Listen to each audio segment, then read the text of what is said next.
you could carry the disease to somebody who might die because they have older or whatever. So, but I think that's a good point. I do think the White House, when they do these briefings, should probably actually exhibit that kind of spacing. Newt, it's Megan. We have been very worried about you and Calista. We have been videos coming out of Italy that just quite frankly look dystopian. Overrun hospitals, people dying in, all over the beds. What can be learned, and what lessons from Italy should the United States be heeding right now? Well, I mean, some of them are I think, lessons we have taken. I think, candidly, when President Trump got a lot of criticism early on for cutting off the flights from China, in retrospect, if you look at what happened in northern Italy, he was almost certainly right to have done that. I think the buildup we're seeing underway, I think the buildup that we're seeing right now, the amazing thing about the American system is how it does convert very quickly. The guy who invented MyPillow just announced yesterday that they've quit making pillows. They're working full time on face masks, and will be producing thousands and thousands of them. You all, I think, were talking earlier about the number of places now that have shifted from making drinking alcohol to making hand sanitizer. I might personally think by next month we're going to be drowning in hand sanitizer. So many people have moved in that direction. So I think we've got to move to scale. What I worry about the most, we lost about 3 weeks early on when the Center for Disease Control, which is a great world institution, but in this case they blew it, and they didn't get the tests right early on. It cost us about 3 weeks of production, and that's showing up all over the country. We don't have enough tests yet. I think that's something we've got to work on. And I think you see the system starting to ramp up. I think they were exactly right. And I'm a fiscal conservative. As you know, I helped balance the federal budget for 4 years. Nonetheless, this is like being in a war. The bill that the Senate passed is sort of the minimum starting point, and my guess is there'll be 2 more bills before the year's over, because we're in a real worldwide contagion, and we've got to do what we can to make sure that the American people don't get crushed economically while we're trying to crush the virus. And I think it's a really important balancing act. Now, in terms of that balancing act, Speaker, this is Sunny. President Trump wants to reopen the U.S. economy by Easter, and he said earlier this week that he's hoping to see packed churches here on Easter Sunday. Now, I'm a practicing Catholic. The Catholic Church is usually kind of behind the times on this, but I haven't been able to go to church, a packed church, in a while, because I think in mid-March, the Catholic Church stopped all masses. Is this realistic? I mean, if you went door to door at the Vatican right now, would anyone suggest packing churches on Easter Sunday? Well, we're in a city, Rome, which has 900 churches. None of them have mass. If you can imagine how big a change that is. What Calista and I learned, though, the Basilica of the National Shrine of the Immaculate Conception in Washington, where she sang in the choir for 20 years, they actually streamed their Sunday noon Mass. And so you can actually partake of Mass St. Patrick's online Cathedral as well. by going to the Basilica. Right, but you wouldn't go in the building. St. Patrick's is doing the same thing. I talked to Cardinal Dolan earlier this week. But I think the president's direction is right, but probably the speed won't happen as fast as he wants. But for example, you have in North and South Dakota, you have, I think, 46 people with the disease in South Dakota and 49 in North Dakota.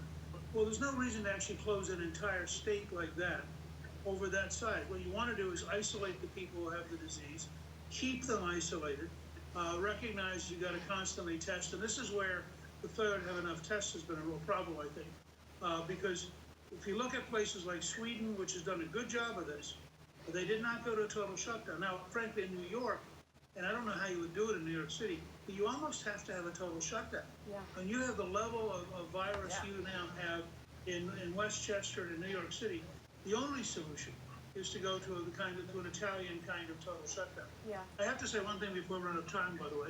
Calista is off on a new challenge on Twitter where you wash your hands or take a picture of it, and then you challenge other people to wash their hands. She got the challenge from her friend who is the ambassador to Paris. She then made me wash my hands so she could take my picture. I just want to encourage all of you. It's a fun way to remind everybody in the country we really need to wash your hands 10, 15 times a day. the best single thing you can do to avoid the virus. Well, thank you for that, Speaker, and we'll have more with Newt Gingrich when we come back. Writing their wills and possibly having to change it because the people they're close to are either too old or fellow doctors and they may die.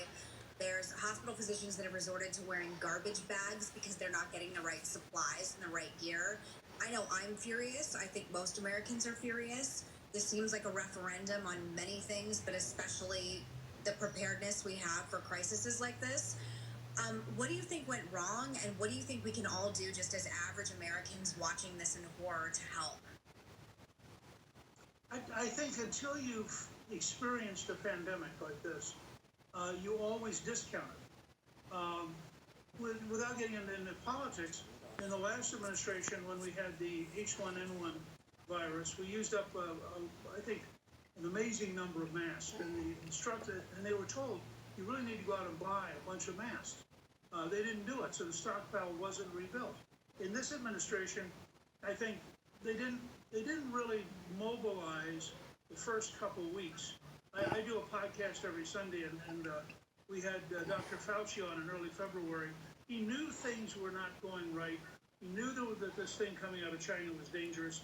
Nobody knew yet how dangerous it was going to be. And so they were sort of caught between, do we treat this like a big flu, or do we treat this like a pandemic? And I think that it took a little while. And I don't think that the planning system at any level, this is not just the White House, but I think the whole planning system underestimated the scale of the conflict and how much resources it was going to take. And I find it very awkward, for example, that the Chinese are now bringing masks and ventilators to Spain because the Chinese really ramped up their production once they understood how bad this was. But we should be doing that. We should be, if you will, the medicine chest of the world, just as we were once the arsenal of the world. And I think that's going to require us to rethink some things. We allowed much too much stuff went to China. I think 80% of some pharmaceuticals are made in China. We've been importing from Italy, by the way. A lot of the testing devices that you put up your nose that happen to be made here in Italy, and the Air Force has actually been flying them because there aren't enough commercial flights right now to get them to the U.S. rapidly.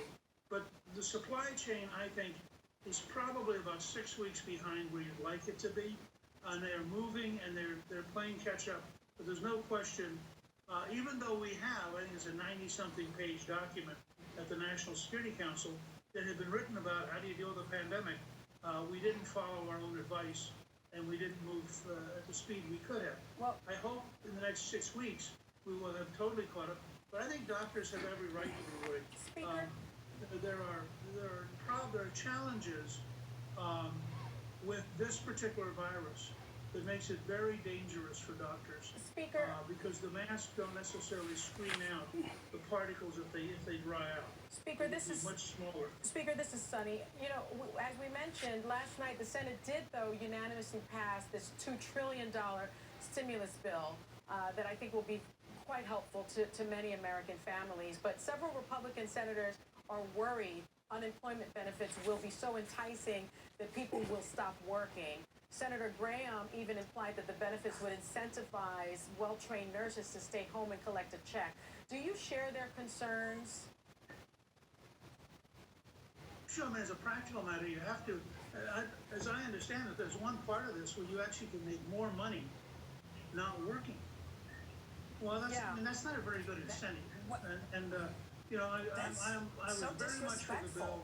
I think when you have a problem on this scale, you're going to have some things that aren't quite right that you may want to go back and fix later. But they did the right thing to pass it. They did the right thing to pass it, 96-0. I hope the House is going to pass it by unanimous consent tomorrow or by voice vote tomorrow and get it to the president. I hope he'll sign it tomorrow night or Saturday morning because the country needs to have a feel that we as a country can move, that we can get things done. This is the third bill in a row they've passed now in about 3 weeks or 4 weeks, which is a good sign.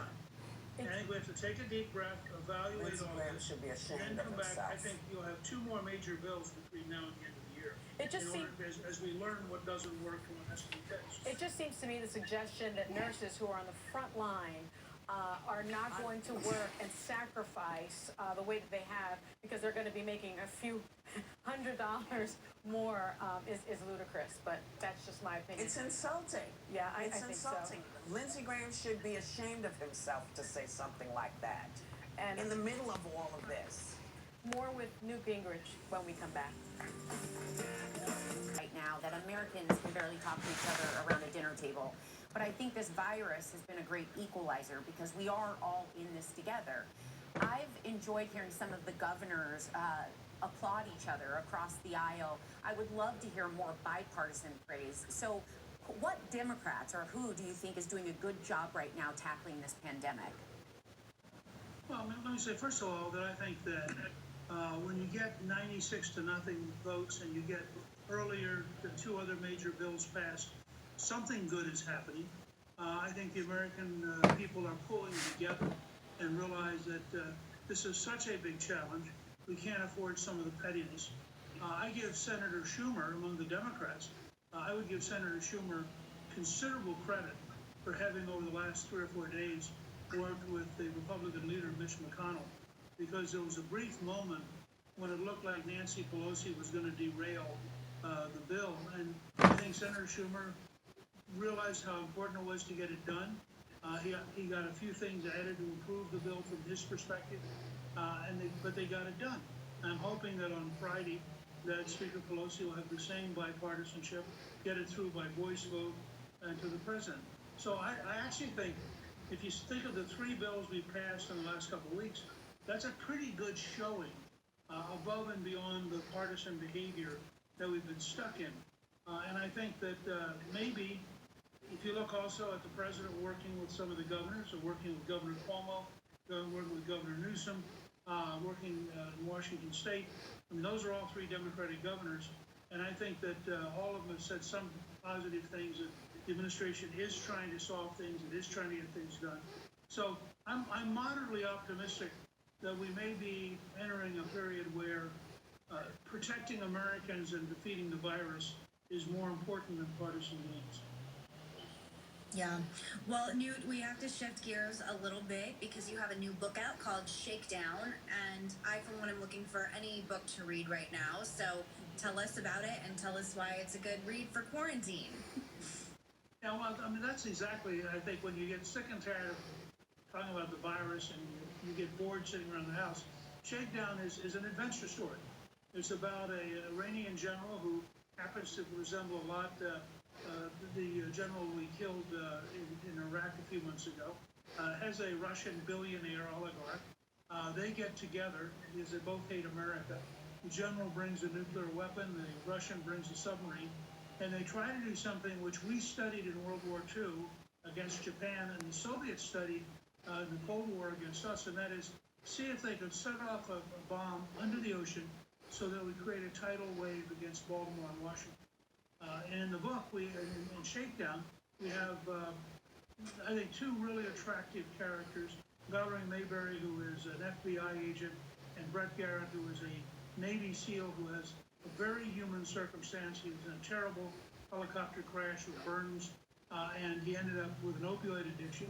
And so he's trying to manage his opioid addiction while he serves and tries to defeat the Russian and the Iranian. It moves very fast. I think people will find it's a great book to forget about all the current problems. And I'm really proud working with Pete Early. The Shakedown, I think, really works as enough.